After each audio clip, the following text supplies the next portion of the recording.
Section 9-1, Part 3. You can also use error notation to write a general rule that describes a translation. For example, the ordered pair XY. Error's notation, X plus 4 and Y minus 2. This shows that the ordered pair XY, the original ordered pair, and it also describes the translation. If you add 4 to X, that says go to the right 4. If you subtract 2 from Y, that says go down 2 units. Remember, X is right or left. So positive 4 would mean go to the right 4. Negative, if it said X minus 4, would be to the left 4. Y is your rise, up or down on the y-axis. Minus 2 says down 2. If this was plus 2, it would mean up 2, or 2 units up. Okay? So let's look at this example here that I have for us. Writing translation rules using error notation. A, B, C, D is a parallelogram. A parallelogram is a four-sided figure where both pairs of opposite sides are parallel and congruent. In other words, this side is parallel to this side. AD is parallel to BC. We know that AB is parallel to DC.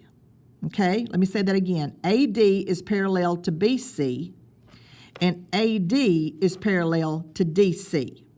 So both pairs of opposite sides, opposite or across from each other, are parallel and congruent. So we know that AB is congruent to DC. Okay, that's just a little background knowledge about parallelograms.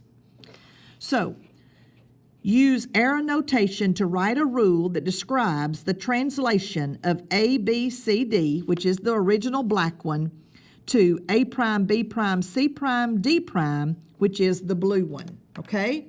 So think about this parallelogram.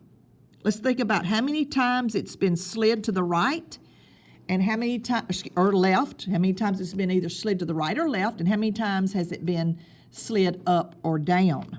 So let's take point A. The way I always look at it is I take a point and I think how many places did I have to move it to the left or right, and how many places did I have to move it up or down to get to A prime, okay? So I'm going to count over. I'm going to slide it to the left 1, to the left 2, to the left 3, to the left 4, to the left 5. So I'm going to the left 5, okay? So if I slide it to the left 5, 1, 2, 3, 4, 5, okay? So now I'm right here. Now to get to A prime, I need to go down 1. So I need to go down 1. So let's do that again. Here's the original. I've kind of made a pink parallelogram. We're going to move it to the left. 1, 2, 3, 4, 5, and then we're going to come down 1, and it should fit on A prime, B prime, C prime parallelogram, okay? So now, how do we write a error notation, okay? So let's look at it this way. If the original point is X, Y, what did we have to do with every point, okay? Think about it. We went to the left.